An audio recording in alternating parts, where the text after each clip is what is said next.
Good evening, everybody. We'll wait a little bit and see if we get more people in here. But if you have any questions for me that you thought about today, you can go ahead and put them in the chat.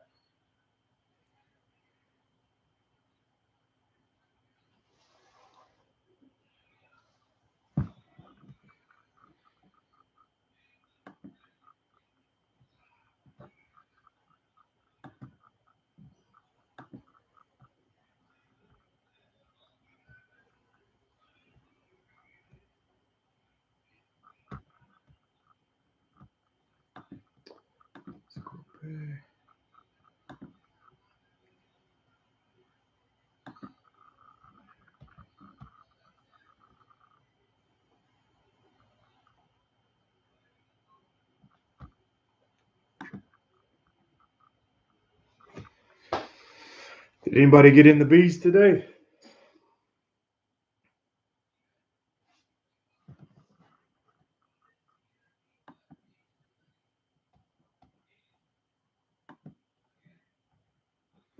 Hello, Chris.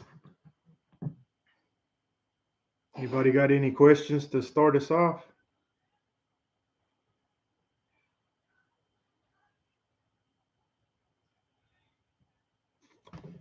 I got one this evening through text. They said they wouldn't be able to join, but they were asking me if I use a Chinese grafting tool or not because they were having problems getting the larvae without damaging them. So I do use Chinese grafting tool. I like them for the reason that you typically don't damage anything with them. The way they're designed, you scoop up the larva and the jelly at the same time. So um, I really kind of would need to be there to see what they're doing, but you shouldn't be touching the larvae at all with the Chinese grafting tool. It's more of a scoop. My first question, I whipped up a few. Can y'all hear me? Pretty good. I tried to run some tests, but I just want to make sure if y'all can hear me. If you can, someone mention something in the chat for me if you don't care. Thank you. Uh, First question is I whipped up a few gallons of 2-to-1 syrup a few weeks ago and it's been in the fridge. How long does it last in the fridge? It's going to last a really long time in the fridge, especially 2-to-1 because it's got a higher sugar content. Secondly, because it's in the fridge, it's in cold storage, and the yeasts that are in the air and that get into everything when you mix, they're what causes fermentation.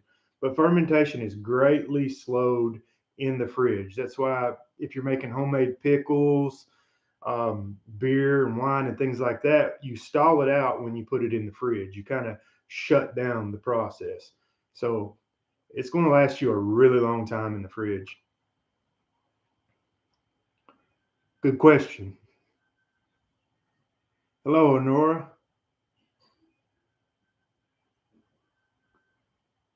Loud and clear. Good, good. Yeah, in the summertime is really when you start running into issues with fermentation in your feed because of the warm air and the warm temperature of it. It's just it's what you need to ferment. When you really have cold temperatures in the wintertime, even out in your garage or what have you, your feed's pretty safe.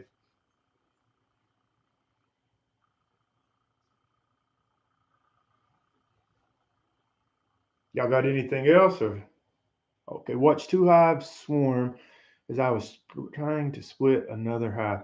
Man, one of my most vivid memories in the bee yard was splitting, and I remember hearing the hum of a swarm that was assembling. At the time, I really didn't know what was happening. There was just bees everywhere in the air, and I thought that it was because of me. I was upsetting them from the splitting, but what was happening was a swarm was actually issuing. I guess in my mind, I had thought that they would come out like a cartoon bullet of dark cloud bees, but no, it's just more you are engulfed in bees everywhere as they move in the swarm, and then as they settle, they begin to come. But it's a wow experience for sure, and one thing I've learned over the years too is one swarm can definitely set off another. So sometimes if you have them close to it in the bee yard, then you can have them triggering off, and they'll all be going on to the one main thing there in the bee yard, like a short tree or something. I don't know how many of y'all are familiar with the Russian scion, but it's a post with a flat board on top with wax soaked burlap hanging down. And basically, what it's for is to be an attractive spot for your swarms to let when they issue from the hives.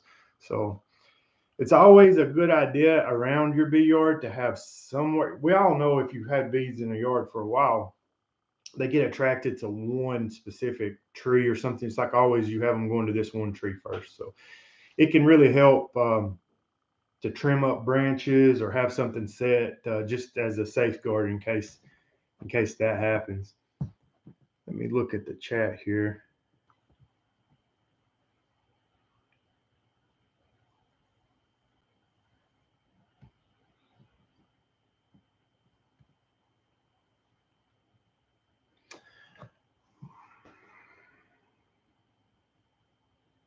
The type of bee. Randall Carter says, "Hello, Gus. Can you talk about the type of bees you have and why you like them, and how many colonies do you have?" Excuse me. So I run around 250 production colonies up to around 300, counting mating nukes that get consolidated down. I run Russian bees because I'm a stationary beekeeper.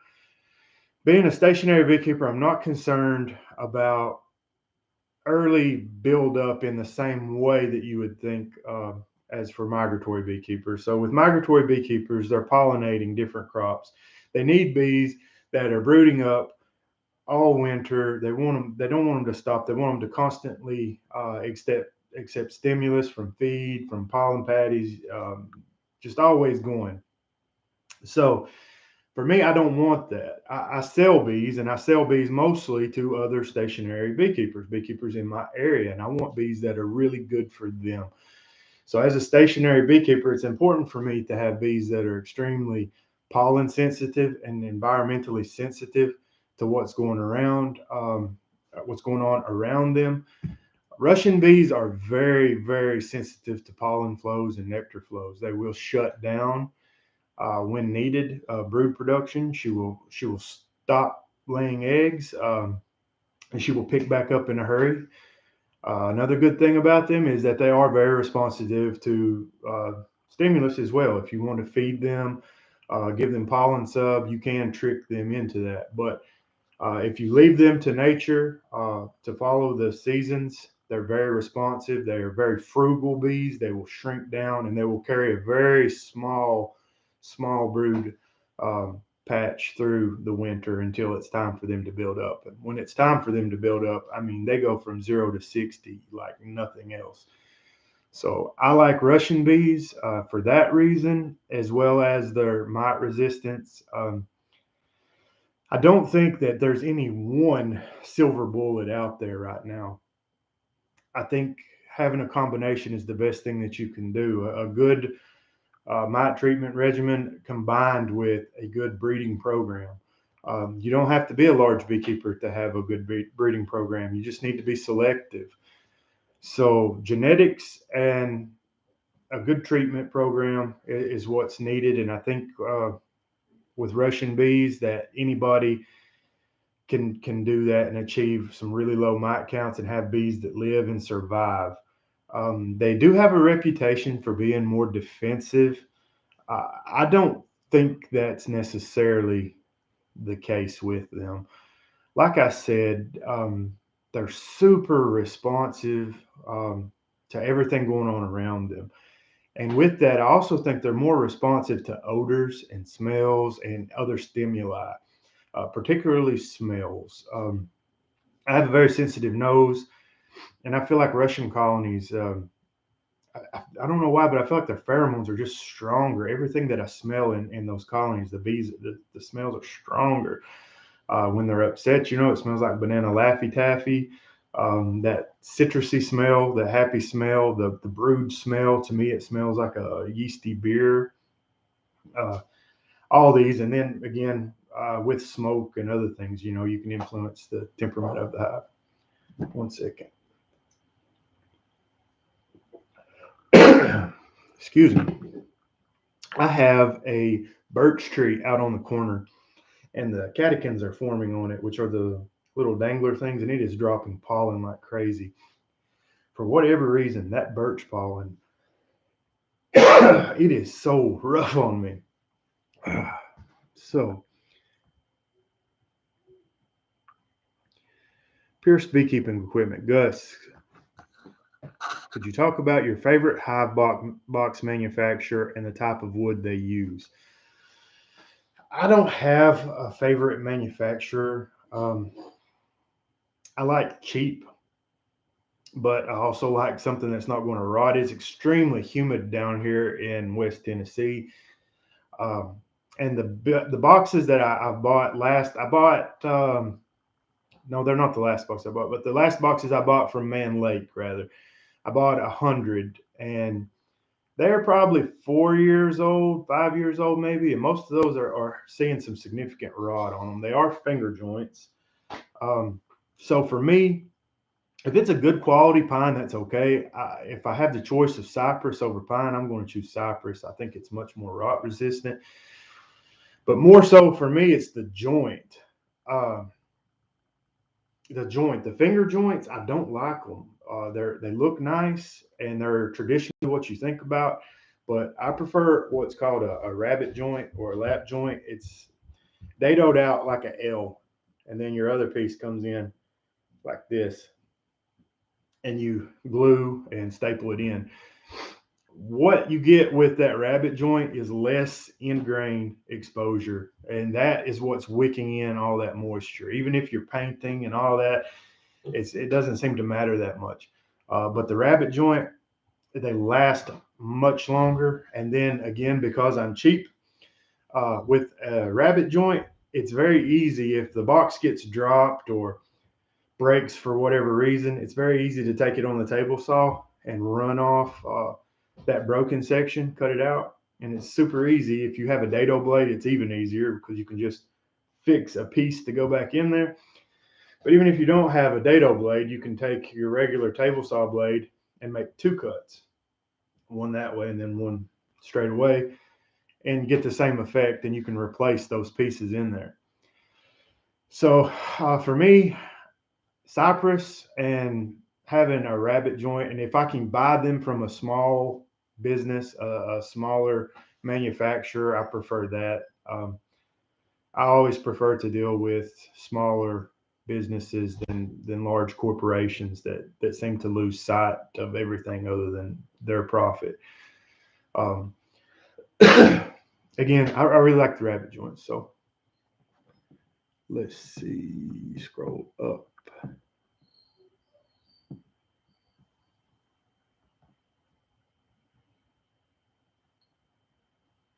What ag zone am I in? Okay, so I am in a microclimate. So Memphis, you may see on a lot of maps as 7B, but on other maps, you're going to see more updated ones. You're going to see a small area right there as zone 8A, because along the river there, we're in a special microclimate, and it varies a little bit. So we're somewhere between 7B and 8A. So we've got some special weather here. It's usually super hot and humid in the summertime.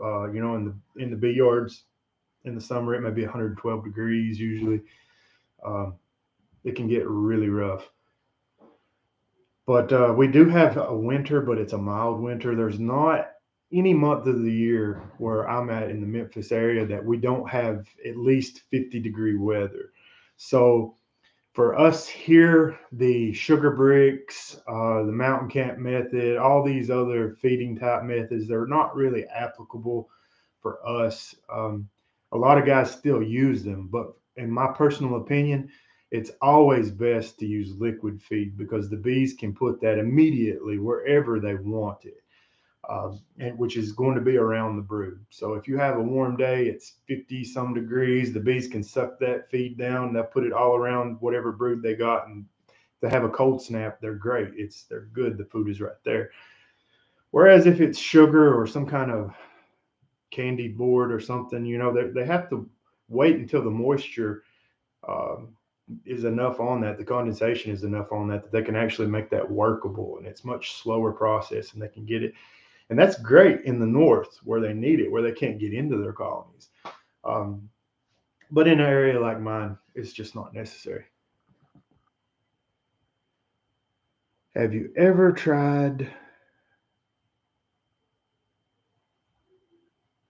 I think he means tagging, a lure, a swarm to a box? Saw Jeff Horkoff using a crowbar and hive tool, and sure enough, they landed. Oh, you mean like banging pots and pans? My little granny, she's my great grandmother. She talked a lot about that, calling a swarm down. When they would see one going, they'd run and get pots and pans and clank and clank and clank. And I cannot tell you why that works, but it does seem to disrupt them and make them stop and settle. It may not be for very long, so be ready. Um, but yeah, I've seen people clanging and banging and making a racket, and causing such a disruption that I don't know if it causes disorientation or what with the bees, but it does seem to have some effect on them, albeit temporary, and they will stop and settle. So, really good thing for your swarm kit is a spray bottle with a very light solution of sugar water. When you have that, whenever they begin to cluster up or whatever, as soon as they start going, start spraying them down, spritzing them down, because you're going to anchor them to that spot because their wings get sticky and wet and they cannot fly off. So it's a good thing to have that around. Regular water will work, but it's the stickiness of the sugar, and it also helps them, gives them something to go off of because they've been going through quite a bit. Let's see. Oh, same question. Have you ever called in swarms with banging on metal? Like I said, I have not personally done that. I have seen some people do that, and it does seem to have some effect. I try not to have swarms. It does happen though. Usually when it does, I'm not around. Most of my yards are away from my home. My wife, um, she is not as fond of bees as I am, so um, most of my yards are out yards, and I'm not around them very often.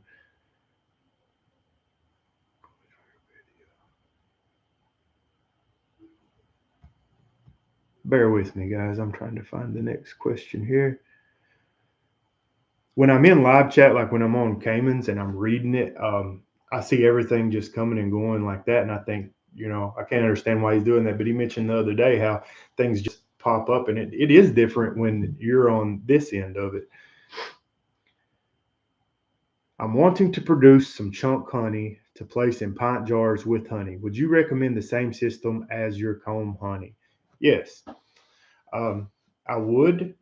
And I would wait to make my chunk honey until I harvest all of my comb honey, because chunk honey is usually what you can use. It's not quite as good because having that little bit of liquid honey in front of it, it's really hard to make anything look bad submerged in honey. So your lesser stuff does better. That 2x4 cutter is perfect for pint jars.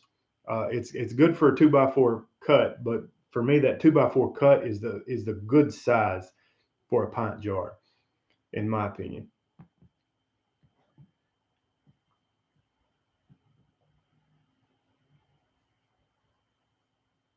Oh, hey, Cayman, cold. It's cool here. It's kind of chilly here, and it's a little bit windy, like I said. And that blasted birch tree out front, man, that thing is choking me to death. LaGrange bees. I had a small vat made for wax dipping, cost me $400 Canadian, and end grain doesn't matter when it's just filled with wax.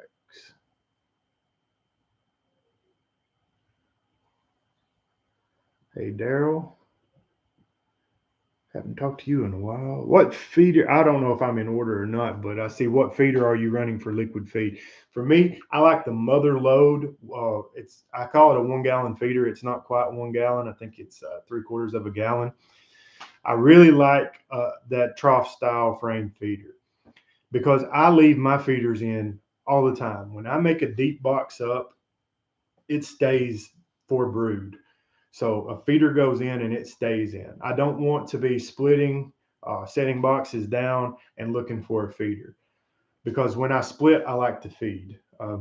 You're stressing the colony when you split, so it's always a good idea to feed. I know if there's a flow on, it's not as important. But sometimes when you have larger yards, it's not as applicable in that, and it's earlier spring, and you're trying to split bees before the flow is fully on. So that's why I like the trough feeders. I don't like capping ladders on them at all. If you give a space in a colony that a small hive beetle can get in and that a bee cannot, you're going to have a problem. And you find that a lot with the capping ladders, especially the ones that got the little weird mesh deal. Because those meshes, they're not all the same size, and some of the knockoff ones are cheaper ones. They're much larger than they should be, and beetles have absolutely no problem going down in there. I've been to clients' hives and shook out a half a feeder full of larvae of small hive beetle. It's disgusting, and it's just a safe haven for them. So anytime I provide something like that within a hive, I want the bees to be able to get down in there. So again, you may say, do you have a problem with drowning because you don't use the capping ladder? Not really. I use mother load feeders, and they're very textured down the insides. The bees have no problems climbing up and down those. Again, because I leave that feeder in all the time, the bees will draw a comb out in there. It doesn't bother me. I don't clean that comb out. I really like for them to do that because that's theirs. Um, I'm not feeding all the time, so it doesn't matter. And most of the time, they'll fill it full of honey in the fall. And I pour liquid feed around it. But that comb is great for giving them the ability. I mean, sometimes I do remove it. It just depends on what it is. If it's worker comb, it'll stay. If it's predominantly drone comb, and at that point in time, it's not a great colony, then I will remove that drone comb. Let's see. Gus, I know you had mentioned to me about using a Chinese grafting tool to do your grafting. When you get the larvae out of the comb, do you scoop it out against the comb, or what is your technique? It's a it's a flip, kind of a scoop it up. If you're touching the larvae or getting anywhere near that larvae, Curtis, then um, try something different. With the Chinese grafting tool, it's made to scoop. So you're scooping that royal jelly. There's no need to use prime the cups previously with jelly or anything like that. So you have that safety net with the Chinese grafting tool. You want under it. You want to get under it and lift it. And if you get too far, it just comes with practice. So just get out there and dip them out, dip them out, dip them out, dip them out until it's just a muscle memory for you. But you want to get under them, but not shove your tool too far in. If you do on soft comb, you'll go through the side of it. If you get it just on the tip and you go in too far, you'll flip it off and just flick it out of there. One important thing is if you do touch that larvae or you do mess it up, just, I usually just lick it off or rake it off on something. But I like to keep my tool lubricated anyway. So that's why I'm not wiping it off on a towel. I usually just, eat the larvae. It sounds gross, but that's what I do. If I touch it, I'm not using it. It's not worth risking it. There's thousands of them there. So also you're looking for just barely like right before a comma, just a slight bend. That's what I'm looking for. I can't go smaller than that because I don't, you can see these Coke bottle glasses here, but that works well for me. Anything with a pronounced bend, or if it's bending or curvy at all, really, you're getting too old. Let's scroll back up here.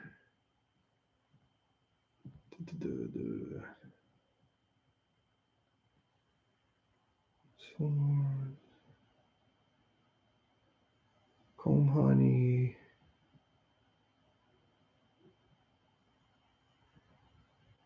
Craig Critch in Pittsburgh. Man, I stayed in Pittsburgh for a long time. I used to work in the oil field.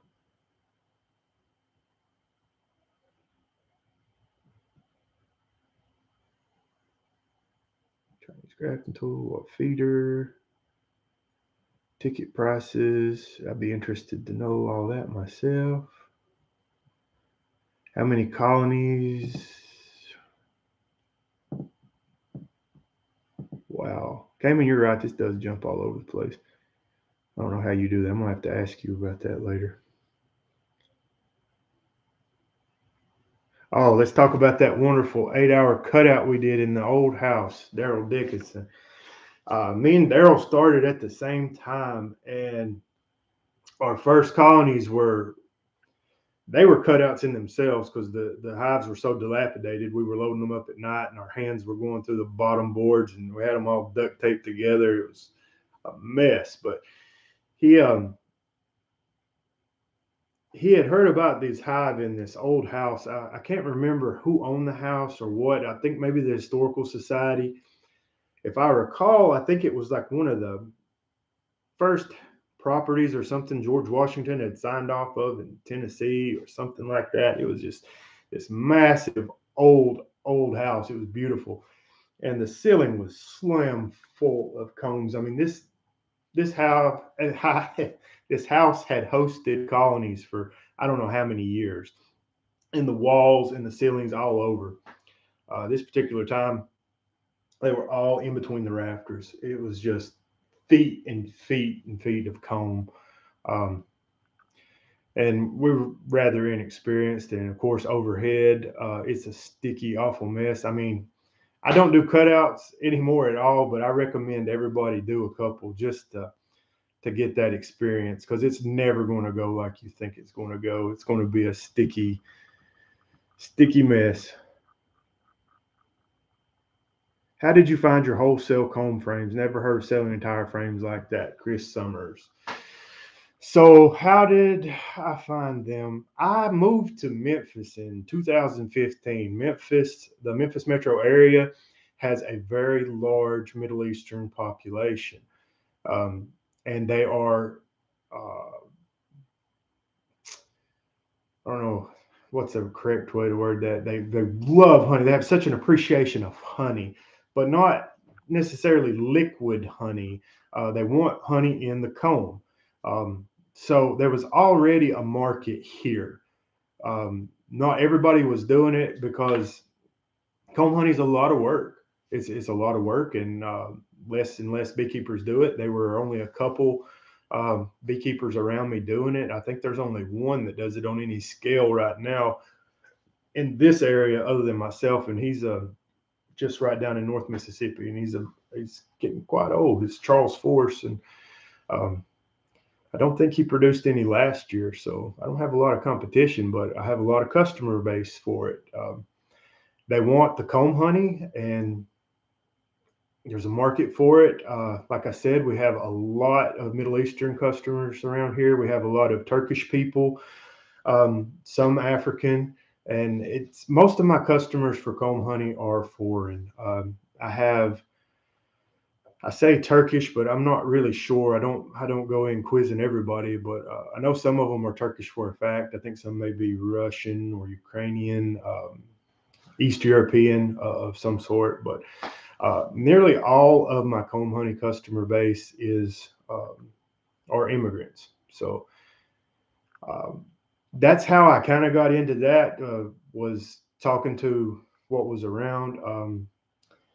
There's a lot of commercial beekeepers in this area in Northeast Arkansas and Mississippi. Not necessarily West Tennessee. There are some, but big guys are on either side right through there. So I wanted to do something different. I had to differentiate myself because honey prices in the barrel are very low. So they were able to provide bulk honey very cheaply. So I needed to do something different. For me, that was Nuke sales. And on the honey end of things, that was comb honey. Comb honey is very labor intensive, and it's not something that a lot of commercial operations want to fool with. And selling entire frames like that, yeah. So Charles, I talked about Charles Force. Charles sold his in buckets. His frames, he would slab them out and sell them in buckets, and that's how they told me to buy them. I had a hard time selling those buckets that way, because it damages the comb, and I swore I would never do that again. I like for them to be able to look at the frames. Charles, I told you he's an older fella, and being an older fella, he boils his frames in lye, cleans them, all that up. I would much rather sell the whole frame because it really doesn't cost me very much for the frame, and it's much easier that way. You're making comb honey. Gus, when you are making comb honey, how often do you revisit the hive to shift frames to ensure the bees are drawing out the comb properly? Weekly. It's a weekly thing because I produce comb honey in by the super, not by frames here and there or frames in this box. So because I produce comb honey by the super, it's very important for that comb honey to be finished at the same time. If you want it finished at the same time, you got to make these manipulations. That's why I say it's labor intensive. You know, you have to bring the inside to the outside and the outside to the inside, and you have to flip and flop because you want them to be capped at the same time. Then before it is capped, you're going to keep the bees on a roll because you have the correct age bees in that hive. So you're going to put your next comb honey super underneath that one. Then they're going to finish this one out. They're not going to continue to draw it out fat or anything. They're going to cap it off. So at least weekly.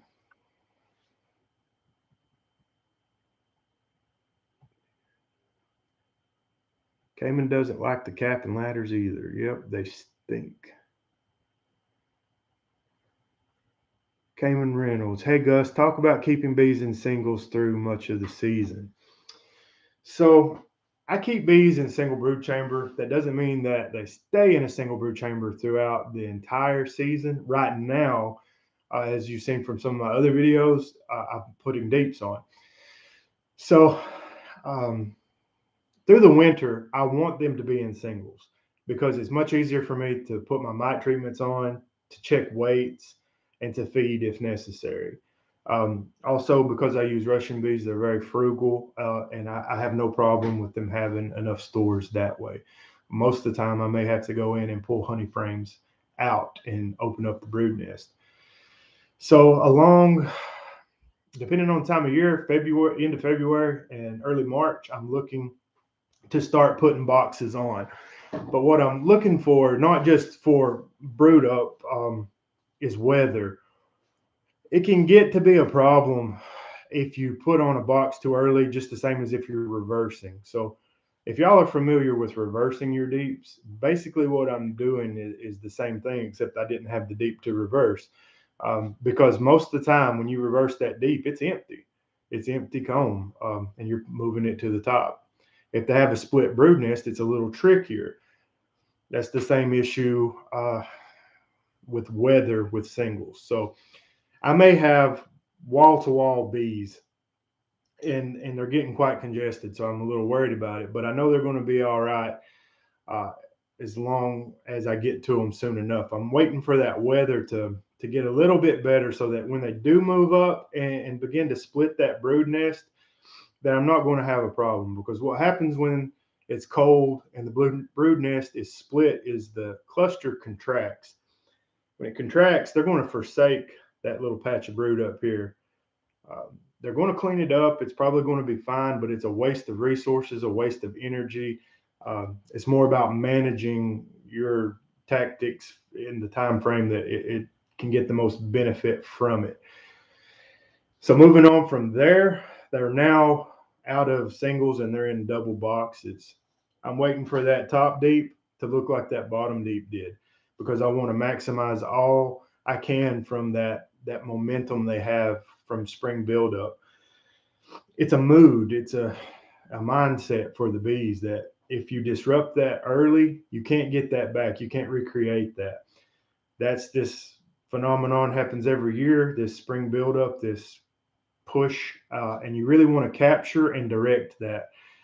So I'm a little behind from last year when I was beginning to split than I am for this year, but that's okay. You know, my bees look good, and I want to get, I want them to maximize that energy, that buildup, so that when I do split them down, I've really taken most of that swarm impulse away from them.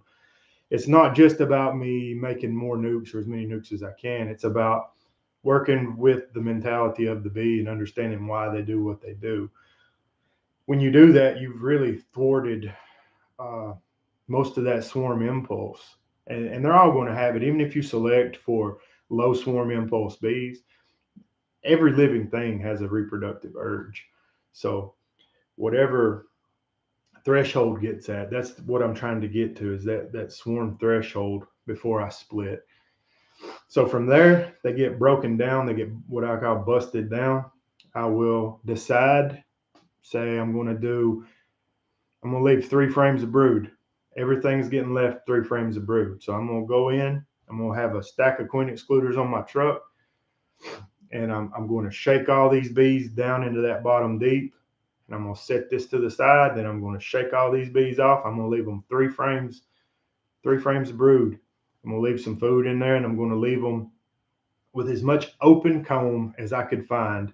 It may not be all the way open, but mostly open comb down in that bottom deep. Then I'm going to put the queen excluder on, and all surplus brood and food is going up. All food to one side, all brood to the other. That way it's much easier for me when I'm going through there pulling for like a concession, not concession, but conveyor. So I do that. I go back, I wait a day, maybe 2 days, depends. Come back.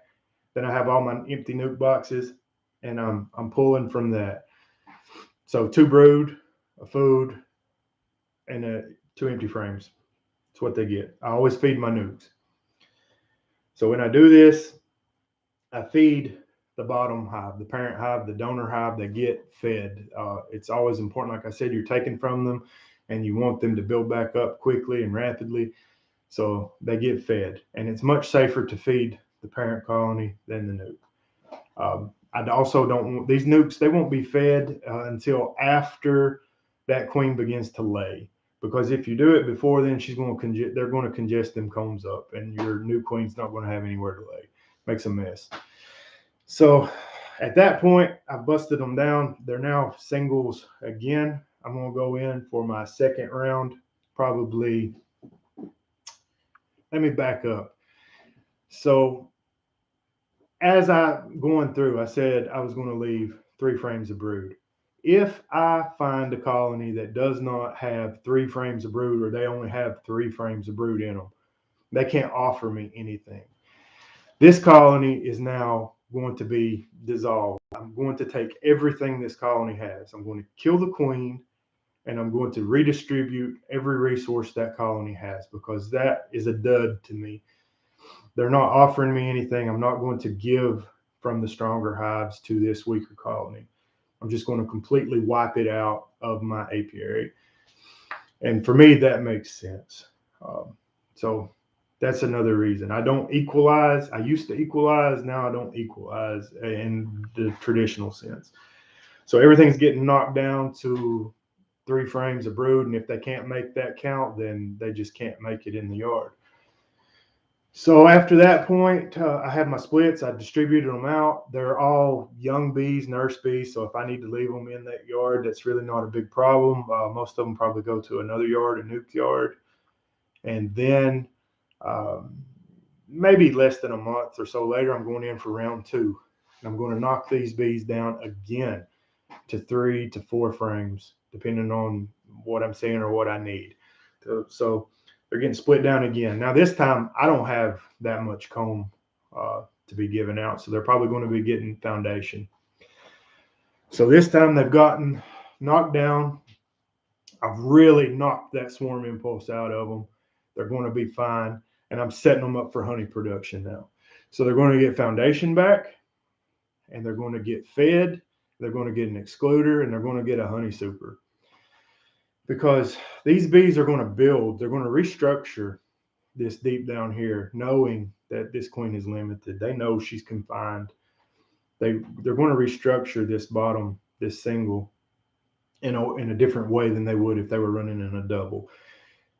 When you look at a brood frame in a single brood chamber managed hive compared to a double, you're not going to see a big, large, thick honey cap along the sides and the top and plugged with pollen and honey. You're going to see wood to wood brood. That's why you're really not going to have much less bees or brood than you would in that double, because these are going to just be slabs of brood. And the bees are going to set up that brood nest this way because you're forcing them to. And any incoming nectar, instead of putting it around those caps, they're going to start working that super. Also, I do have drawn comb supers. But when my supers first go on, I do put 2 frames of foundation in the center of them.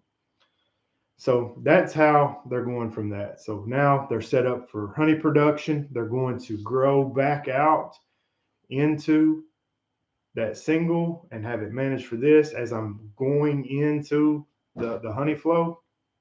And they're going to start producing honey. I'm going to add supers. If I'm going to be doing comb honey in this yard, which I most likely am, then I wait till they start and they have that first extracting super mostly done. I don't like to put comb honey supers on early. I like to put them on during the flow when the bees are ready for them. And I distribute them out in the yard to whatever colonies that I think are going to do good. But, I'm not a mind reader. I don't know. So I'll come back in a week. If they haven't touched that comb honey super, or if they haven't done enough work in it to satisfy me, then they get that comb honey super taken from them and they get an extracting super. Anything that is doing good and they have the right age bees and they're really rolling on and they're making me comb honey, then they get those that I took off. And those are my comb honey hives. And they're just going to really keep on with that because they have the right age bees. So if you have them start to draw wax, just like if you're drawing any kind of combs out, if you have bees that want to draw combs, you keep them drawing combs. That's why nukes do so well. They just keep on and they want to draw a comb. So from this point, honey all gets stripped down in the single hive management in about October for me. So they're busted down. Now I can really, I can feed, I can get her stimulated because we're going to start to have a nectar dearth, keep her laying through the fall. And I like it this way so I can do my mite treatments later. I can feed, I can check. Everything's on top. I don't have to move boxes. I can get a good idea. At this point, if I start to have failures or I have some that I don't think is going to make it, I'll combine them. And you may see some doubles in my yard. And these are combinations of strong hives and hives that they just weren't going to cut it. And I really don't like babying them. So that brings us back to spring. That's it in a nutshell. I tend to ramble, guys. I'll get better as we go. Let's scroll up here.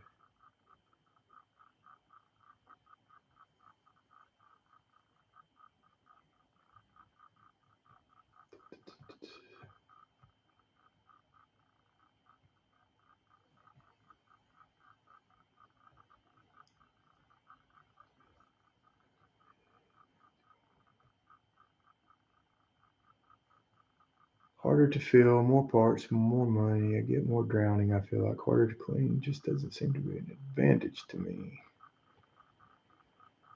Okay, seamless.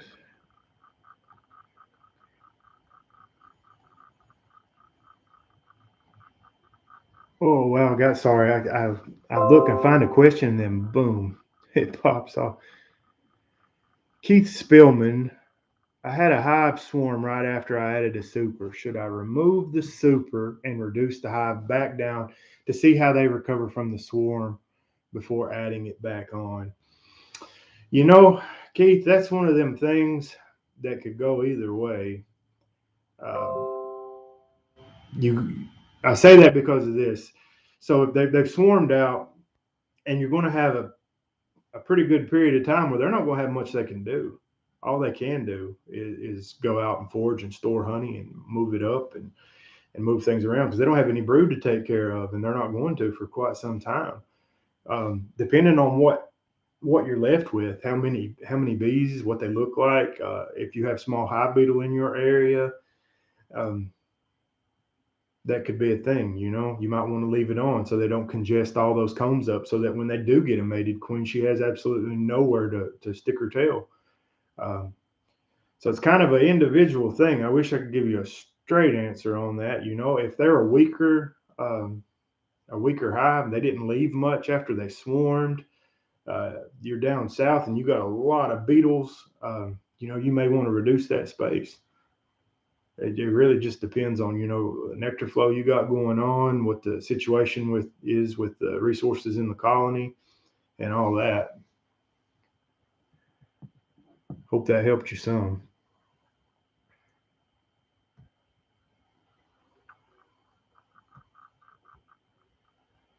How's the Queen Cup mold working for you? I have not touched it since. I made enough to do one frame. I really like JZBZ cups. We make quite a few sales, so I can see the appeal of a wax Queen Cup because it's more sustainable. It's coming from your apiary. You're using your wax, and you're not having to rely on ordering something from somebody. But there's more steps to those wax queen cells, because now you're going to have to put those in your cell builder the day before or the day of for a number of hours for those bees to polish and work those cups, where you don't have to do that with JZBZ cups. Um, so I see the allure of it. I think they're interesting, and I'm going to try out some. So I poured up about 60 of them, I think, 3 bars worth, and I'm gonna give them a try. But man, it's hard to improve on JZBZ system. Their bars, their cups, the shipping the queen cages, the shipping bars, all that JZBZ stuff is just great, great equipment. It works so well, and one of the best things about JZBZ cups is you can take them straight out of the bag and the bees will accept them. Um, they're you don't have to prime them. I know some people recycle them. I have a friend came and does it as well in Hawaii, Zach Conselman. He cleans his up. I think he boils the strains, and he lets the bees polish them and stuff the same as you would wax queen cells. But he has some distribution issues being in Hawaii, so there are ways around it. I've tried recycling them myself, and it's just a lot of work for very little savings. I think if I was going to go that route, I would probably just go all wax queen cells. But I think they're really neat. I can see why people would want to use them, and I'm going to give them a try. Don't worry about rambling, Gus. I can empathize. It's hard to stop talking about stuff you care about. Yeah, man, I just go on and on about stuff. Castle hives, I had planned to try and learn grafting this year, but might not be able to. I might have to travel with work, so won't be home much. You know, I didn't graft for a very long time because I was intimidated by it. I didn't want to. I don't like failing. I was worried that I wouldn't do it right. And then when I did start, because I'm cheap, I bought all this Chinese knockoff stuff, and I thought I was horrible. I was like, man, I really stink at this. I don't know what's going on, and I had bought all this Chinese junk, um, and it was I think the queen cell cups were not the right size. The bees hated them. So when I got some JZBZ cell cups, my take was just, I mean, almost perfect. So grafting is really not something to get hyped up about. It is not difficult to do. It's just a simple motion of transferring larvae. Um, if you can make a cell builder and you've been making well-nourished, good queens, then you're not going to have any problems grafting. It's not a hard thing to do. Um, for me anyway. Using the Chinese grafting tool makes it really easy because you just scoop up the jelly and all. You have less issues worrying about them drying out. Um, if you start using some of the more specialized grafting tools, they require more skill. I'm not able to have any success with those. I can't get the larvae off without damaging them. Little dentist pick styles. They're just out of my skill level there.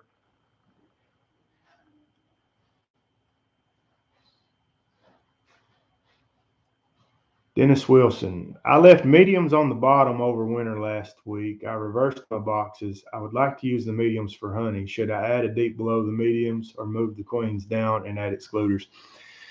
No, they're going to leave them mediums, Dennis. Just leave them. If you got the mediums under the deeps, that's basically what you're going to do. If you ever get a medium and you want to brood out of it, put it under that deep, and they're not. When you're running a story and a half, usually you see that medium on top. I've seen very few occasions where they'll go back down and lay in that medium. So they're going to they want to move up. So they're going to clear out of that medium.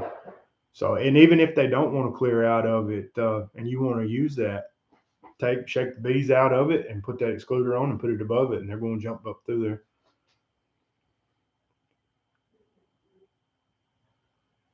I have my son do my grafting. Bruce at Southern Sass Apiary says, mine, unfortunately, this is genetic, so I passed that on to him too. Daryl Dickinson. JZBZs are great, but I had times when my starter hives would draw my dowel rod wax cups 10/1 JZBZ. But for all in all, I agree. For these JZBZ cups and bars are so much faster and easier. Yeah, it's just a convenience thing. LaGrange bees. I got my hands on one of those Pierce grafting tools. These look like they work great, especially for beginners. I've seen a video of them, and the lady was just, light and fast. It was very impressive. I've never even handled one, so I'm not sure how well those work. But if she was a sign of it, Lord, she was just rolling with them. LaGrange bees had problems ordering, but their customer service was amazing, and it's arrived a few days later. Pure cold tool. Hillbilly beekeeping. I think I'm going to make some frames like you sent Cayman. They look great. So Kelly's used to make these, and I found some of these in the milk shed of a buddy of mine, and I really liked them. So I did what I could do on a table saw. My top bars weren't notched out, so the flat top bars that I was making, they just fit directly in the sidebar between the grooves. It wasn't ideal. It worked fine. It did work fine. It just made things a little more messy. It made them more prone to boogering up my combs, because these were for comb honey frames, boogering them up at the top, because that comb came all the way up, and they'd want to, you have some touching problems or some connection there. And when you pull those comb honey frames out, you want to be really extra careful. So that's the only problem I had in making my own. If you're skilled enough with the saw, man, go for it. Skipper Luttrell, who made those for me, I thought he had really good pricing, so I was happy with those, and I'm really happy with those frames. But yeah, I like the flat top bar the thin top bar much better than the standard.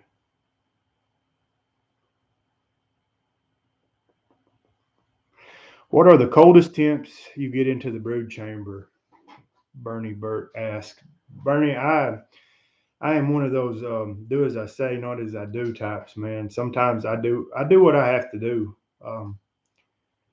Most of the time I'm not having to get in when it's very cold, but if I'm out feeding and it's 35, 40 degrees, and I'm wanting to see what my average cluster size is or something, when I pop them lids, I may pull the frame out and look at it, but it's going right back in. I know I'm comfortable enough in what I know and how the bees are that I'm not going to cause any damage. So if you're wanting to get into bees and take your time and look at stuff, and you really want it to be no less than 55 degrees if you're going to be out there, digging in them and really stirring things up.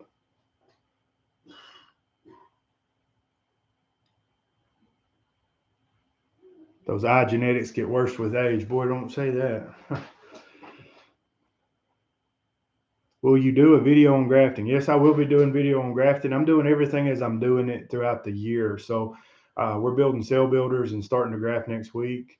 Like I said, I'm behind of what I was last year, but it's important not to get too caught up in being behind. You need to go by the bees, and that doesn't mean that my bees aren't healthy or they aren't looking good. But like I said, I always try to capture and direct that energy, that build up drive as best as I can, because you get that one time a year. Ted Jackson, I found out about your channel from Cayman Reynolds. Really good info here. Keep up the great work. Thank you, Ted. I appreciate that. Dennis Wilson, they were on the bottom over winter. Now that I have reversed them, they are on top. You know, uh, like I said, Dennis, it ain't never no big deal. Just shake the bees out of them. If you got a box that you want her to stop laying in, you shake the bees out of it and you put the excluder on and put it up, and they're going to get out of there. Um, so it's not no issue, you know. When it comes time, it's when you're worried about them using it for a honey super, your temperatures are going to be plenty stable. There's not going to be any issue for you to worry about it, and they're not going to abandon that brood. And the temps are going to be stable by then anyway. So, especially if there's open brood, it's, you know, like you or I, we wouldn't leave a baby on the doorstep. They're not either. They're going to go back up through there and take care of that brood.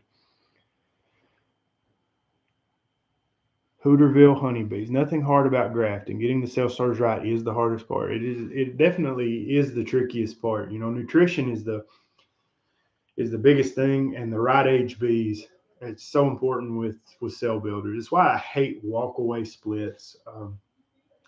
When I do my classes, my intermediate level classes, and I'm teaching splitting techniques, the one that I put the most emphasis on is a flyback split. Um, so with the flyback split, you're essentially creating cell builders. You know, you're not just dividing stuff equally and hoping for the best.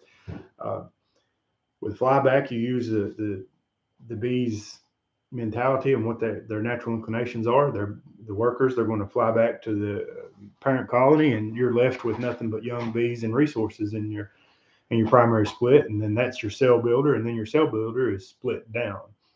So uh, nutrition and right age bees, the resources, the honey and pollen resources in there, that's your most important thing. And I'm going to do a video on flyback splits as well, just because I think it's the best method for build up and hobby level splitting. Bruce, Southern Sass Apiaries. I had to pull supers off of hives this past week because of the cold snap we had 2 weeks ago. The cold snap put our early nectar flow into a tailspin.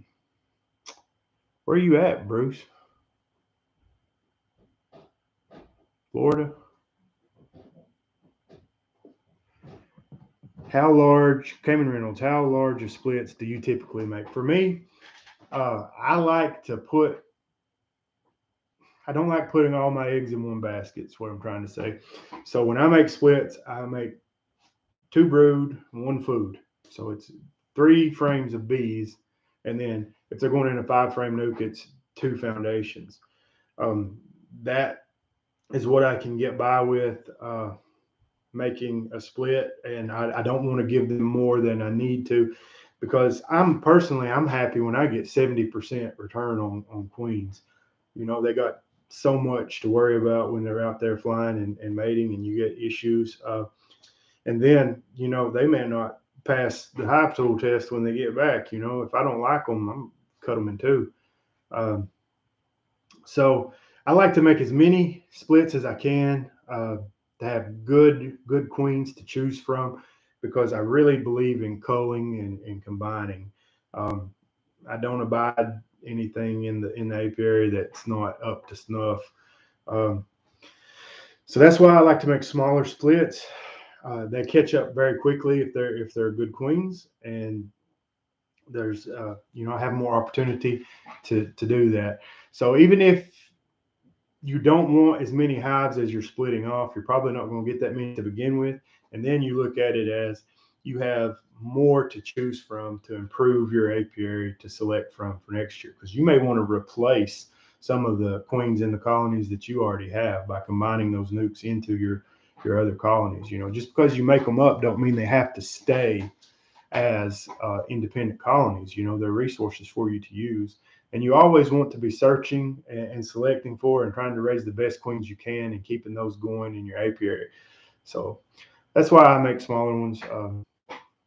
Two brood food. If it's an early split, like early season now, and we're going to have some cooler dips, they may get a shake, an extra shake of bees. And that's making them pretty strong. So it really depends on how much brood that's in there that I'm trying to make sure gets covered or what have you. I don't like to make them that strong because I feel it's wasteful.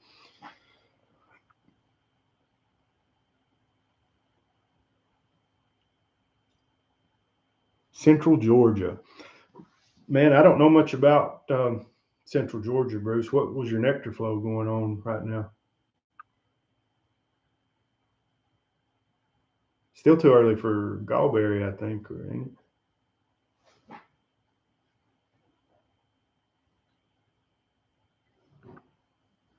What nuke boxes are you using?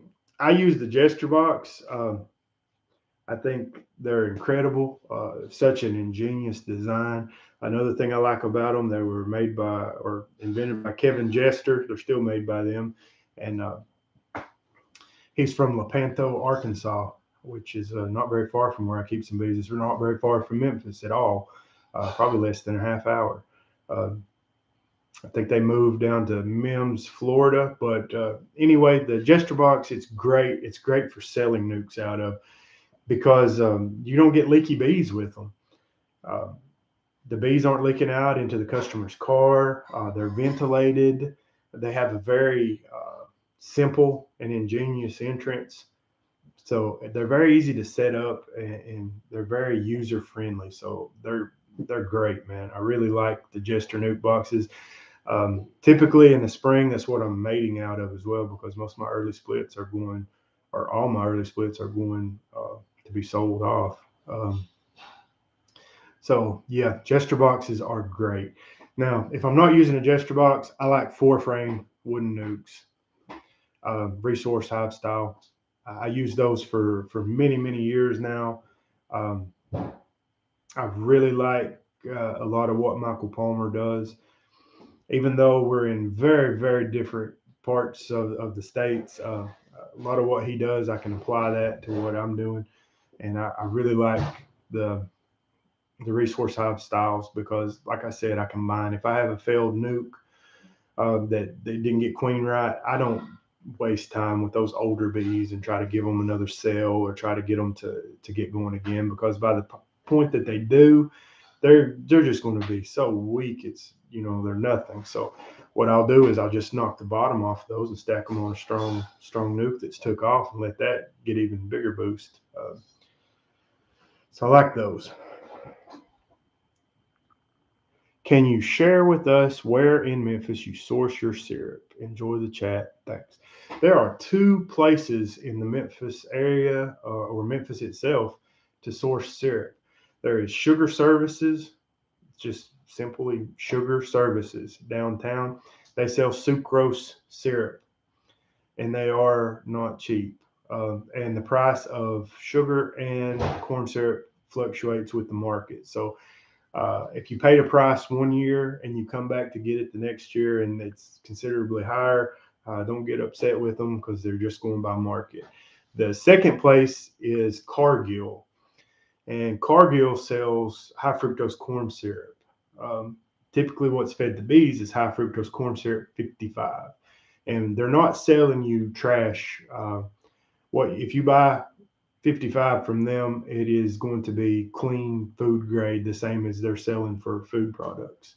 So very clean, clear syrup.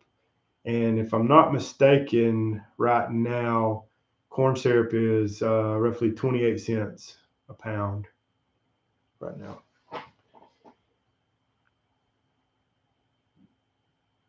Bruce, Southern Sass Apiary, said we had wild cherry and early fruits, blueberries. My blueberries are blooming right now. I'm a little scared to have bees around blueberries because of fungicides. You got any experience with that, Bruce?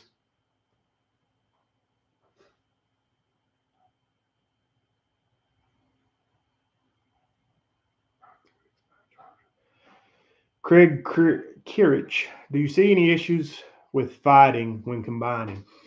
Uh, no, Craig, I don't, because bees want to live. They want to survive. Um, Typically, when I'm combining, it's most cases they're not queen right. So if you're combining queen right into not queen right, it's usually not a problem at all. They want that queen in a very bad way. Um, so I don't have much problem with that. If I'm combining queen right colonies, or one that I just removed, uh, my mentor Robert Hold'em, he taught me, you smoke the top and you smoke the bottom. If they're the top box that's going on, you're gonna smoke it up, and the bottom box you're gonna smoke it down, and you're gonna smoke them so much that by the time that smoke clears, they're just gonna be happy to breathe. And it works. I don't fool with newspaper. I smoke them, or I stack them up.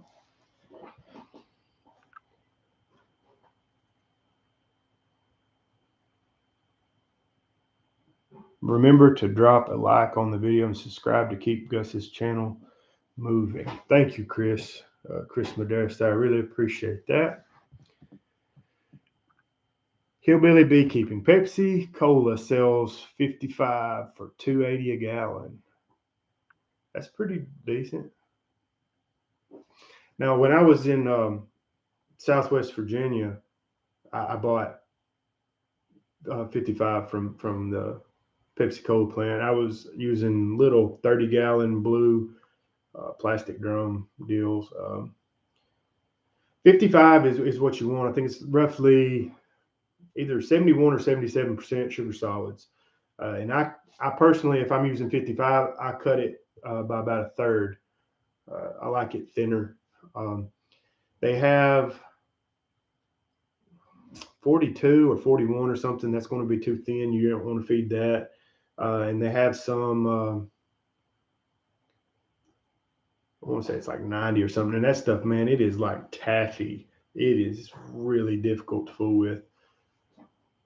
Hillbilly Beekeeping. That's where I live, Gus, Southwest Virginia. Well, Big Stone Gap, Virginia for me. That's where I'm from. Let's see here. Well, those of you that are leaving, I appreciate you getting on. I really do appreciate it. And I'll try to do some more of these, maybe get better backdrop, get some other things going and figure this out. This is my channel's first live stream. So I appreciate y'all getting on. I appreciate all your good questions. And I'll keep rolling for, we'll say to about 8:30, if that suits y'all. If you have any more questions for me, just keep dropping them in the chat. And if I missed you, I'll let you get back to you here. Oh, you're in Hayside. Oh, you out there. There ain't nothing in Hayside. Yeah, I had 60 acres. Well, you see, it's Crane's Nest River. Then I'm sure if you know Hayside, that's I had a property off of 72 there, in between Coburn and Clintwood.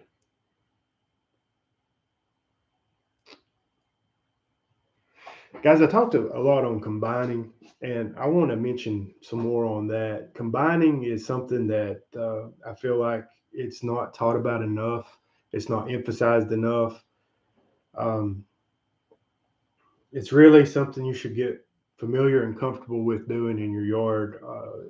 I think with beekeeping today, we're too concentrated on what your hive count is and translating that into the quality and level of beekeeper that you are. And it's not so much about that. There's so many techniques right now that are emphasized on I call them Robin Hood techniques, giving from the rich to the poor to baby these hives along, when really what you need to be doing, in my opinion, is some hard culling, and selecting for better and better bees. Gus, have any favorite tools you use that are unusual from other beekeepers? Yes, Chris. My hive spacers my frame spacers that I use. I don't see them outside of this Memphis area. Those wooden spacers that I use, um, they have more use than just spacing out 8 frames in a 10 frame box. I use those to get more comb drawn. I do have a video about that. So as I put a super on, I put 2 foundation in, and then the next week when I'm coming to super in again, I'll pull 2 frames out of those new boxes. They may not be the foundation frames, they may be one of each or whatever. I just grab 2 frames out and I carry an empty box and I put them in there. And then I space those back out 8 frames. And I do that before they cap it, so that the frames are drawn out much thicker, so that they're much easier for me to cap, and it takes less time. I don't have to waste time with a scratcher extracting, and I'm not putting all that work onto one hive, pulling out all that foundation, because you will reduce the amount of honey that you get. And you get more honey, uh, 8 frames in a 10 frame box, than you do 9 or 10 for sure. So those hive spacer tools, I really like them, and I'm working on that with some people. Anura at Pierce Beekeeping, he's helping me out with that, and maybe we can get those into production.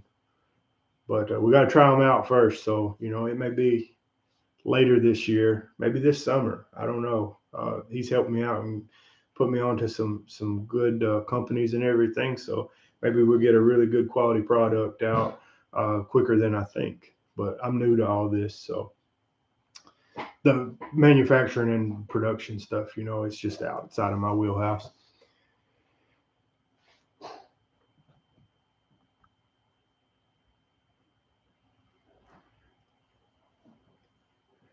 What's the best ways to get nurse bees in a Nuke box? Well, man, if I want nurse bees, I shake all the bees down and I bring open brood up and I put it above an excluder and I give it a little time. When I come back, I don't have to worry about shaking the queen or anything like that. Those nurse bees, they'll be up there on that open brood within the day. I mean, quickly. So that's something that you can do and come back and then, collect your nurse bees and be reasonably sure that you got a very good level of nurse bees in what you're shaking out. So that's what I like to do when I'm making my cell builders. Or anytime that I'm looking to get a bunch of nurse bees. So I'll move that open brood up above an excluder. I'll shake everything down, move my open brood up, and let those nurse bees come back up on it.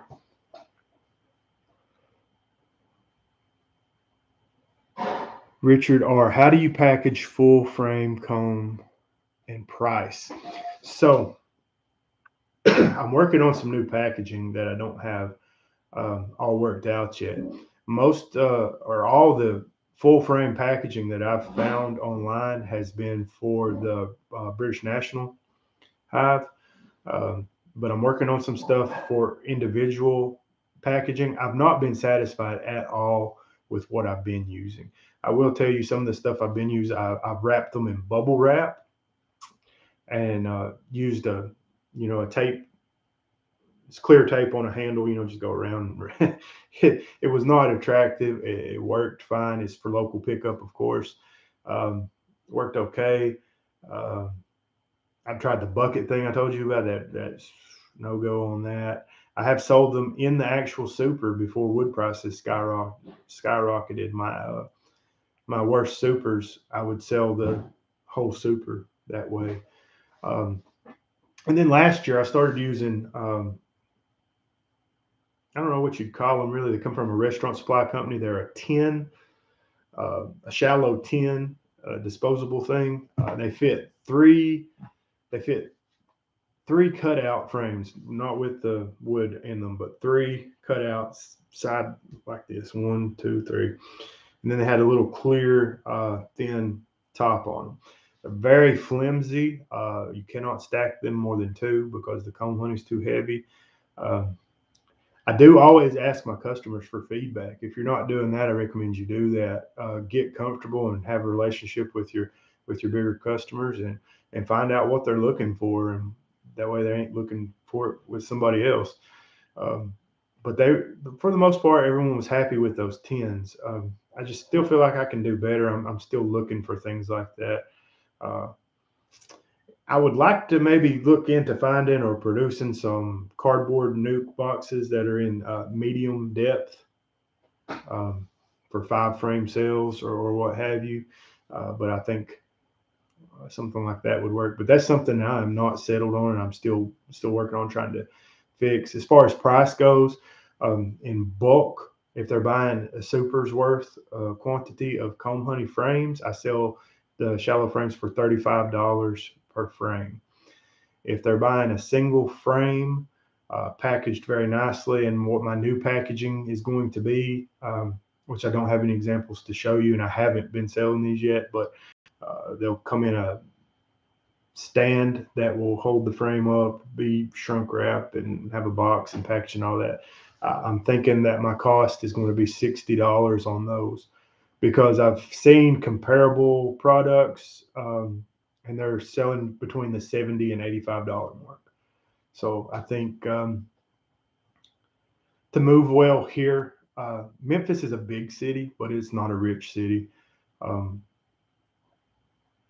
so I'm thinking, maybe $60 for that. But I'm getting $35 a frame last year for comb honey, um, and I don't know if I'll be able to go up much on that because of equipment cost. I may have to eat it. I'm going to have to go up on bucket honey sale prices a little bit, because buckets are getting outrageous as well.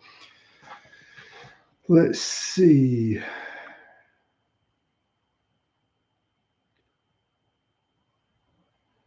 Three Boys Bees, happy to be here for your first. If you were to import genetics for your apiary, where would you go? Man, I really, I don't trust people. I think I would want to see their bees. I'm not going to take anybody's word for anything. I want to see that they're being successful, um, with what I want to do. Uh, if they're just solely a bee producer and they have really broody bees, and because of the breaks that they're getting, and the, mite issues and all that, I'm not interested in that. I want somebody that is successful with bees the way I want to keep them. Um, Being a new member of the Russian Breeders Association, they have very strict criteria, so I will have to be sharing stock, and receiving stock from members, which there's around a dozen of those. So I like that they're vetted, and that they have to go through genetic testing, and they have to meet certain criteria. But even along those lines, you really have to consider the breeder themselves more than the strain of bee or the type of bee you're looking at. So, say they're Russians from Gus, or they're Russians from the Coys, which are some of they are the largest Russian breeders in the United States, and they're actually they go to almonds with their bees. They have very good bees, but they're a migratory operation. So, and they're now down in the Gulf Coast. So, even though we're both going, putting me in their category, I'm not trying to say I'm like them. I have a lot of respect for the Coys, and what all they've done, because they originate in this area. Um, but just saying, looking at their business model, they do almond pollination. They go to the Dakotas, and then they go again. They make honey in the Gulf Coast. Their criteria is not the same as what I'm looking for. They're going to be looking for bees that brood up much earlier than say mine would.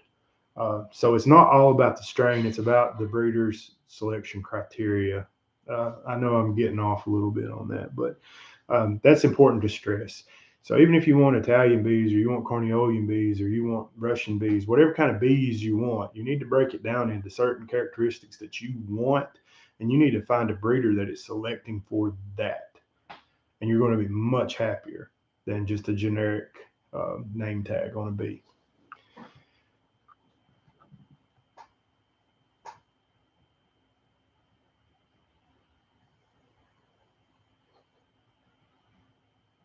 Whoa, I jumped up too much. Ronnie Owen, do you have a preferred race of bees? I'm considering trying some New World Carnies. I'm about 90 miles southeast of you. Ronnie, that applies to what I just talked about. For me, I do have a preferred type of bees, and those are Russian bees, and that's predominantly because of their mite resistance. I do feel that they have more mite resistance qualities and traits than other strains of bees out there. That said, Russian bees, I think there's a lot of similarities between those and Carniolians, and from what I've talked with other people, even with Caucasians, because all these bees, they're from the same area. They just developed parallel to each other because of breeders that were selecting for different traits, or from environmental pressures that altered things. So when it comes down to it, you're working with the same base, where you can really get a head start in your breeding program for yourself, which everyone should have, is when you buy this stock. You can really cut out a lot of the work that you're going to have to do by selecting stock that's closer to that ideal that you want. Uh, Somebody that has multiple strains of bees and queens for sale, I don't trust them because it's not something that you can really do. I might be talking over my head on that, but I think it's something that is very difficult to do without artificial insemination. So if you're open mating and you're selling 3 different strains of bees, um, that's just bull. So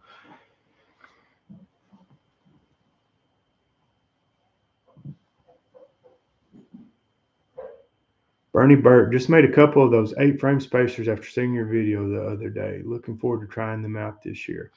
Yeah, man. If you make them strong, because the whole point of them is to get in there and break, and shift, and move stuff around, and not take much long. Jeff Hill, disposable cake pan or sheet pan? I guess it's probably like some kind of casserole type pan.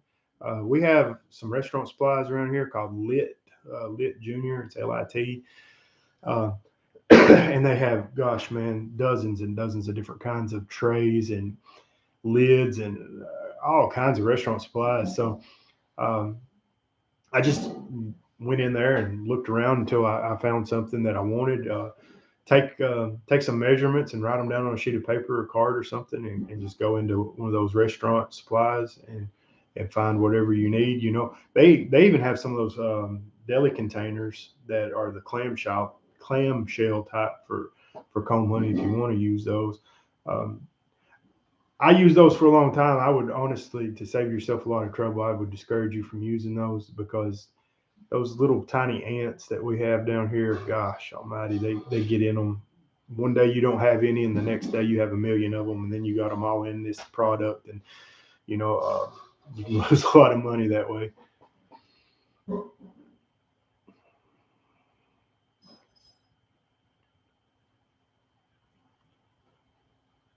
Trying to learn from old Gus, just found out he's a hillbilly from my neck. Yeah, I'm a hillbilly, born and raised. Uh, Southwest Virginia, Wise County. My wife is a Memphian. She was born and raised down here, and we moved here in 2015. So I have experience with bees from the eastern side of the state and now the western side of the state, and they're very, very different.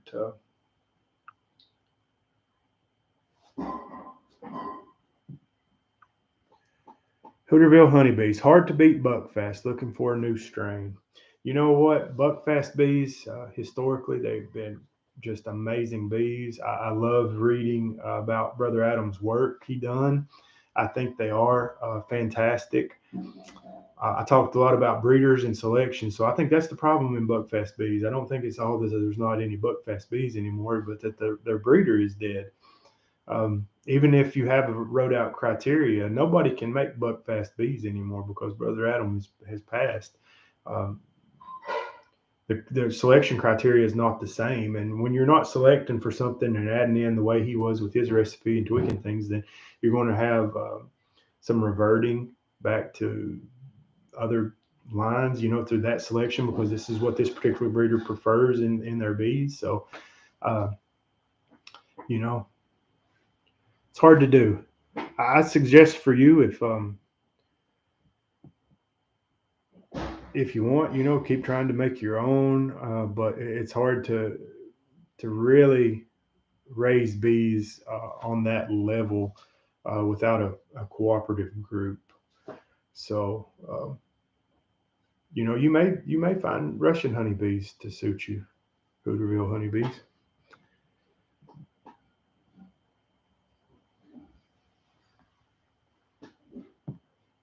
Hillbilly beekeeping. Gus, do you find Russians like to make queen cells more than others? Yes, they do. They do. Russians keep one in the chamber. They, you learn a couple things with Russian bees. One of the biggest things you're going to learn with them is that they do more with less bees, and you get used to that because it'll scare you if you're moving from Italian type bees through the winter and you're used to seeing these massive clusters. Because these bees they don't winter with massive clusters. They shrink down and they blow up. They will have frames of brood barely covered by bees. I don't know how they do it early in the spring, and they just absolutely explode. Like I said, they go 0 to 60 in no time fast. So that's another part of the reputation is being swarmy bees. I don't think they're swarmy bees. I think is you really have to understand that they do more with less bees and adjust your management to that and what you're used to seeing.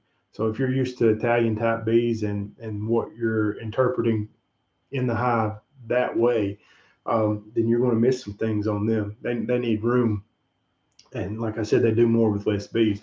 As far as queen cells, yeah, man, they make queen cells. They keep them all the time, and they may keep them charged too. If they cap them, then they're serious. When you find them capped, it's a serious, it's a real deal. If they don't cap them, don't worry about them because you probably go back the next day and they'll have them cleaned out. I mean, cleaned out. They don't ever let them get too old. They just keep them ready, and I think that's great about them. They're really they supersede a lot. If there's a problem, they get rid of that queen, and I think that's a great trade in them, especially if you can get that more focused in your bees than swarm impulse. So they're really good at keeping themselves alive on all fronts.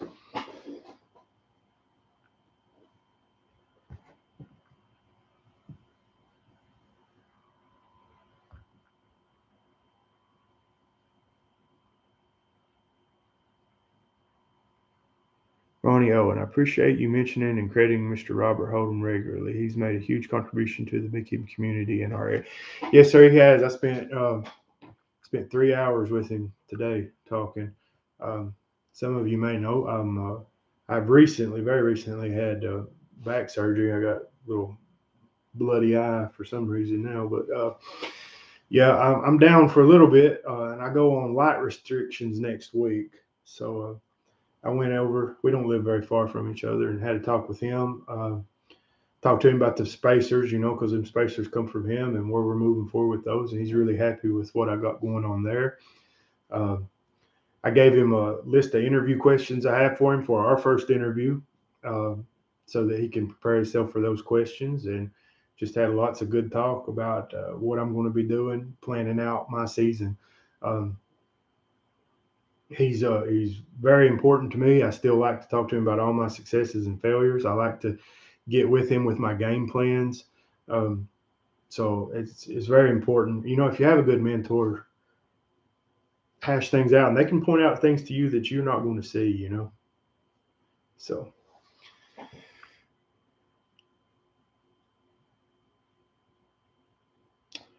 yeah, buckfast bees are really just a typical hybrid, just like Saskatraz.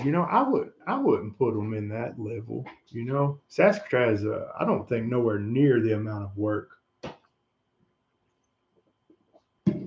that was put into Buckfast bees went into Saskatraz. They were piggybacking off of some off a lot of footwork that had already been done for them. I'm not saying Saskatraz bees are bad or set as a line. I really can't say too much about them on that.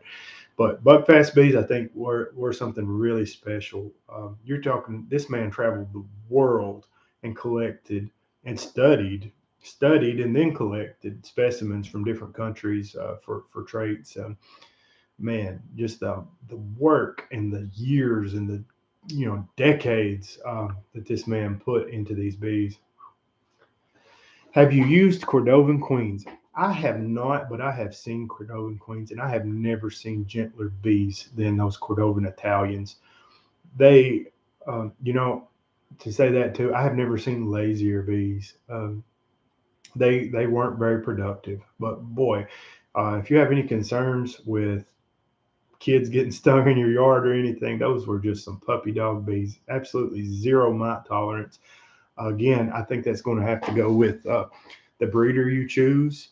My buddy Zach, he's got some Cordovan breeders he's starting and getting in his setting his line in Hawaii. Those are early queens.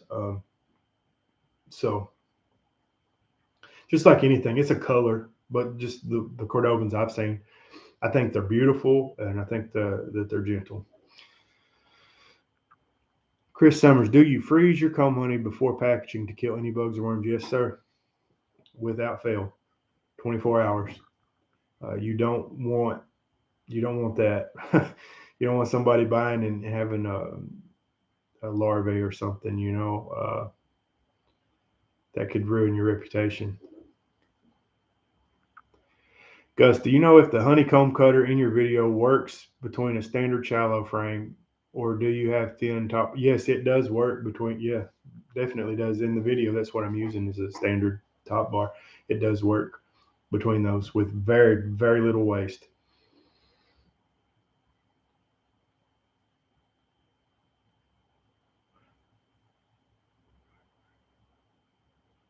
LaGrange Bay. Sadly, there's no mentors where I live. I had to teach myself everything, mostly through YouTube and people like you. Good thing I have a penchant for obsessive research. Me too. I've been blessed with some amazing mentors throughout my beekeeping career, but I also am extremely obsessive. If I get a thought on something, I can't get away from it. I have to absolutely exhaust every avenue that I can to research and learn what I need to know until I'm satisfied, and it takes a lot. As far as great mentors, Willie Mullins back in Virginia. Willie, keeps bees a lot like the old timers in the mountains do. Even though they're in Langstroth hives, they keep them skep style, meaning that they cross comb and they don't care. They never get in that brood chamber. They have the queen excluder on and they pull them supers and extract it. And then, they wait for swarm season. They're chasing swarms. They requeen through the entrance. Uh, Teaches you a lot about observation, what's going on, what the bees are working, what kind of pollen, you can tell a whole lot from the hive entrance. Rufus Payne, he was a Appalachia, Virginia um, beekeeper, and he very scientific fella. He taught me so much as well. And then when I got down here, I got up with Robert Hodum, and man, Robert taught me so much about moving from beekeeping for pleasure to beekeeping for profit. Uh, Robert's knowledge on how to make honey and make a lot of it is extensive, and he's a very efficient, no frills beekeeper. If it don't need to be done, he don't do it. And if he's doing it, then that's odds are it's something you're gonna want to do. Uh, Very efficient, very successful, very very good beekeeper.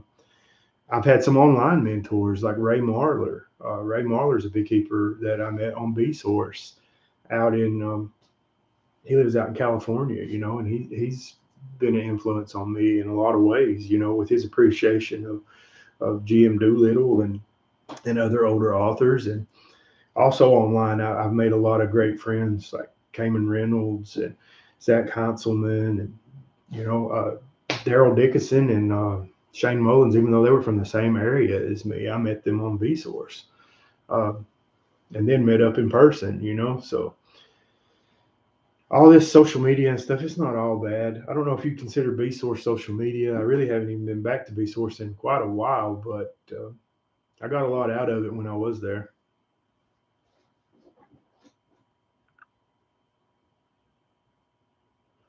Hawaiian and Lazy Bee sound about right.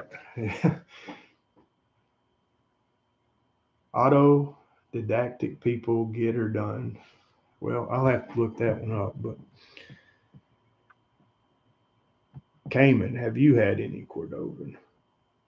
Cayman, you'll have to tell us about what you think about them. Oh, there it is.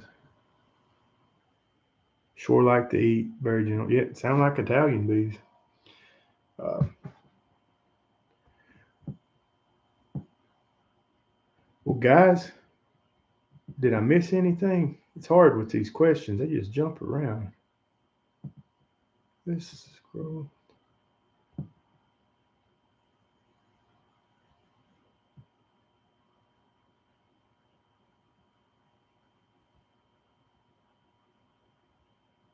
Yeah, guys, I don't know if I missed any. The way this chat pops or comes through on this end, it's now I got somebody spamming me here. There we go. Um, Tell us about your max amp pump. I like my max amp pump. I learned something last year. I'll tell on myself. I've done some stupid things. When you run a sump, you have temperature control, and when the honey's flowing through the extractors and the uncapping tank going into that sump, it doesn't get hot. It's not in there long because it fills up, the pump sucks it down, boom. If you have a breakdown or you stop to do something else or whatever, the honey in that sump, it has a thermostat on it. It can get up to whatever temperature that you have it set to. But if you just so happen to have it hot or it gets hot enough that the wax cappings, the thin layer, kind of melts or gets soft and you let it suck down into that pump, there's brass gears inside that pump. And they will, as long as they're kicking on pretty often and pumping, they'll keep going and going. But once it stops and cools down, that joker locks up. So one good thing about the Max Amp pump is very easy to disassemble. You just disassemble it and scrape it out, or take a heat gun and melt it off and wipe them down. But that's one thing to consider, is just a very thin layer of soft cappings or whatever that gets mashed around those gears are going to cause you a headache and cause you to be down and have to stop, clean that pump out, clean those gears off.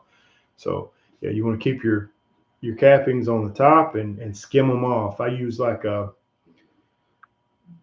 Chinese store spider, fry spider thing. I don't know if you know what I'm talking about. It's a wooden handle, a mesh deal, and I'll skim them off and throw them back into the uncapping tank, or put them in a bucket with a paint strainer to pull it up later.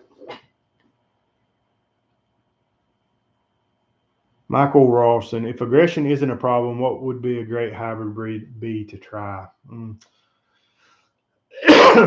Excuse me, Michael. I really don't know how hybridizing really is a good thing.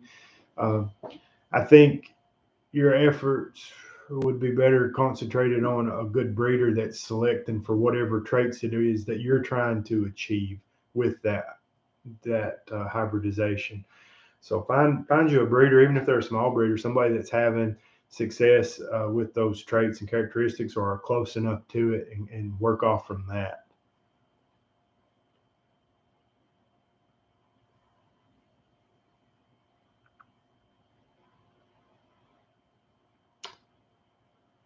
I ordered a Carniolan and a Caucasian. Both will be here in May. Excited to get those genetics in the yard. Lawson's Creek Apiary. You know, Shibu, I think he was on here. He raises Carniolians, and Caucasians, and he does artificial insemination and stuff. I've talked to him. There are some some differences, but I think they're mostly minor between the Carniolan, the Caucasian, and the Russians. I think it boils down to what traits that you're selecting for, because all three of those type of bees, they come from the same area and they developed parallel to each other over the years. How is the temperaments of the Russians that I have? My Russians are very sensitive to whatever is going on.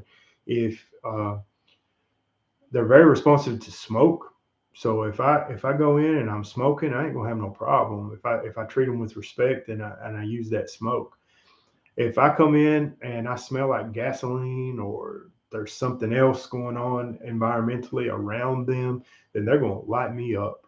Um, and in turn, that one hive that is pissed off, the other hives on down the line, because those pheromones, they're all communicating off those same alarm pheromones. They don't differentiate that came from hive 2 or if that came from hive 27. Um, there's just that's in the air and they smell it and it's on. So smoke works. Treat your bees respectfully. For me, temperament is not way up there in my selection list right now. It is a consideration. It is. But for me, honey production, mite resistance, propolis use, I have some other things that I'm working on more diligently than temperament. That said, if they're junkyard dog mean, then they got to go. Dominican beekeeper, I saw your method of comb storage. How long do your combs last on average? Man, I have some old combs. I have combs from Robert Hodum. They're probably 30 years old, but they're honey super frames.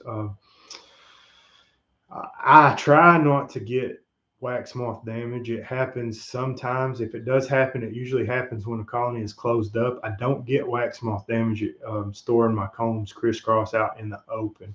Again, guys, it's not an ideal method of storage, but it's the method of storage that I have to use that fit into my budget with the number of supers that I run. I'm running 800 or so supers.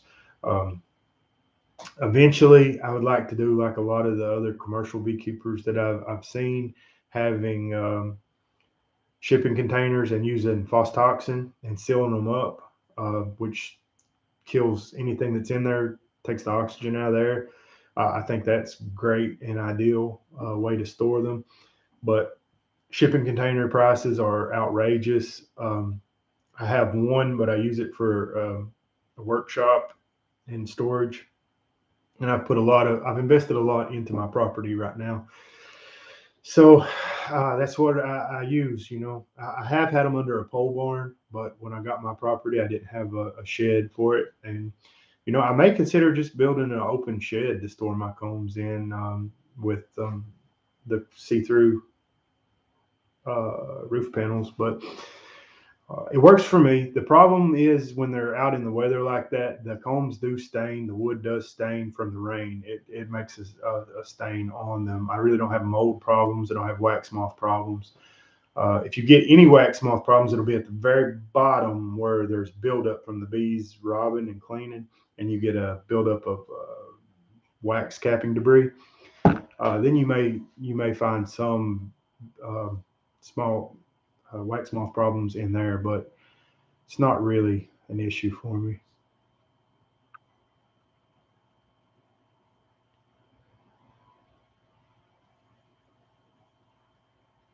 Do you have any experience with F2 defensiveness? Seems a European topic.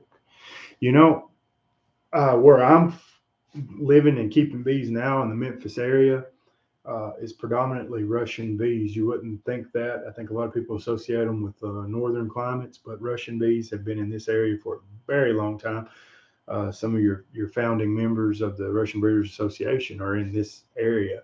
Um, the numbers are dropping down, but at one time let's see,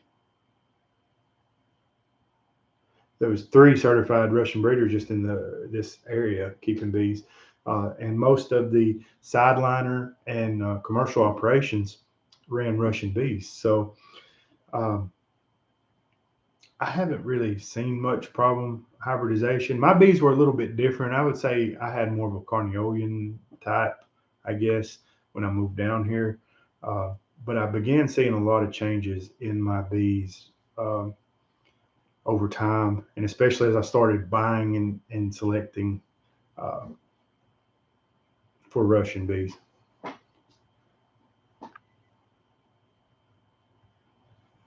I was told a ozone machine in a storage room with honey supers will get rid of any insect problems. I have never tried that. Um, Again, I don't have the room like that. If I had enough room that I could seal up a room, I would put false toxin in it uh, over an ozone machine,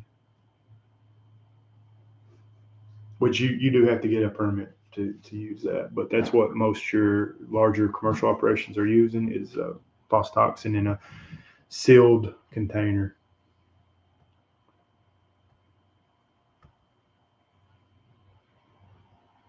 How can I get a package of bees from you? You can buy nukes from me, but I don't do packages. I'm not there yet, and I don't know that I will be. Um, for me, it's just easier, and I have the demand for the nukes, and I'm not a large enough scale beekeeper, so financially, it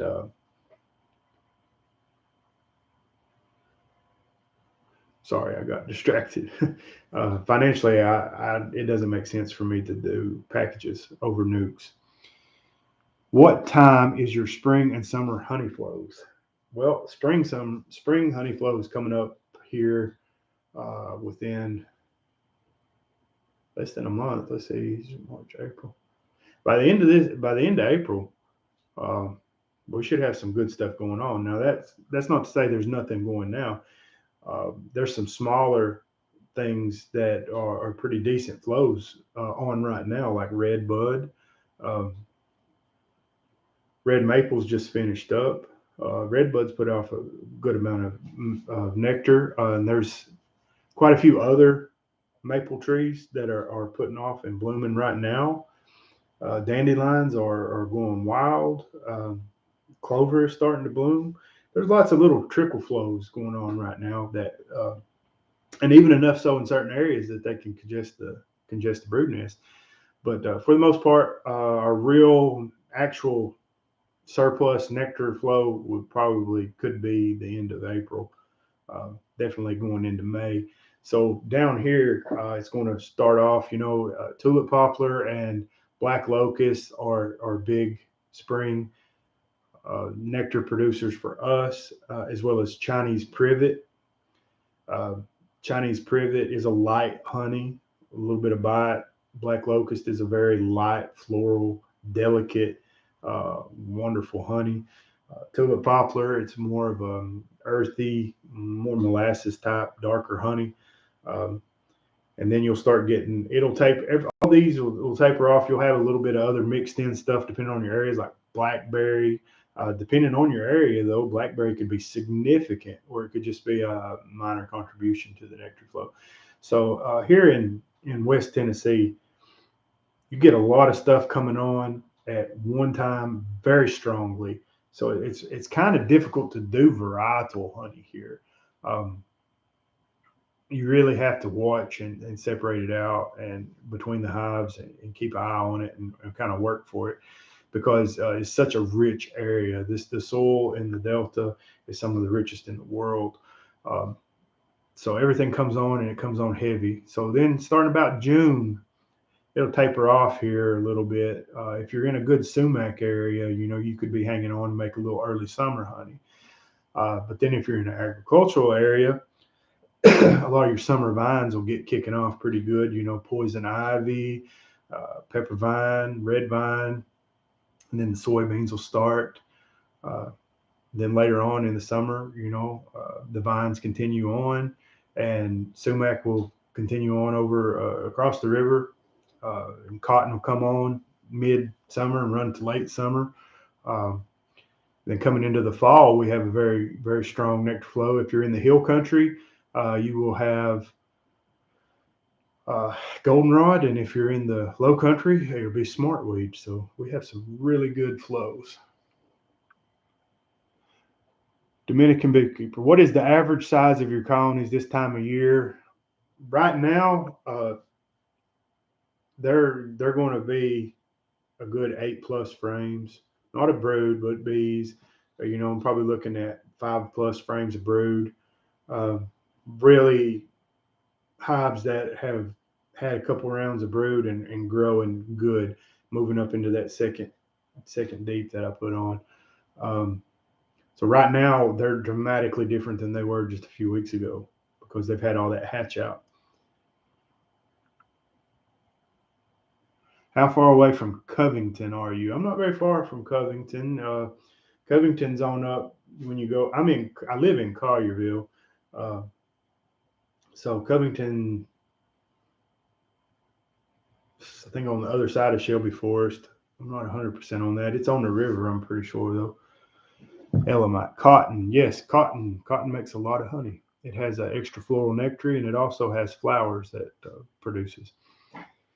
Dominican beekeeper is splitting your double brood using a double screen board and recombining it on the flow something you have done, and would you recommend it? I think that sounds like a sound strategy if it's something that you're trying to achieve by not getting more numbers and just combining back in for a stronger colony. Um, I think that would work just fine. It's not something I have done, so I can't recommend it, but it seems like a good tactic. Lagrange bees. Ever tried linden honey? It's got this amazing minty taste, and those trees make so much nectar. Yes, Lagrange bees back in the mountains in East Tennessee, you were going to get quite a bit of what we call lin honey. It blooms roughly the same time as sourwood, and it can taint your sourwood honey. And it definitely has a minty taste. To me, it tastes like it almost reminds you like you got a little honeybee healthy. Um, it's a definite minty taste. It's a neat honey. It's different, um, and the bees do love it, and it does produce quite a bit of honey. It's as I understand it, they make quite a bit of comb honey off of that up north. But yeah, back in the mountains, we had a lot of lin, and it typically come in right about the same time uh, as sourwood. Bill Dance ever stopped by? Never seen him. What is the longest you have banked queens?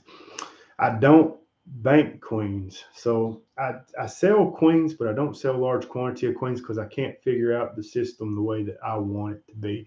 I talked to my buddy uh, Zach Heinzelman about it. I talked to Cayman about what he's got going on with it, trying to figure out my timing.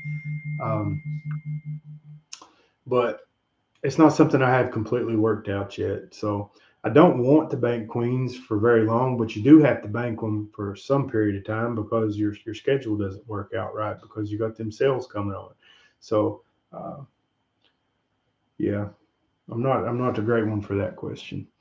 Well, guys, it's coming up on 9 o'clock, almost 2 hours on here. I really appreciate everybody coming out to the live and all your questions.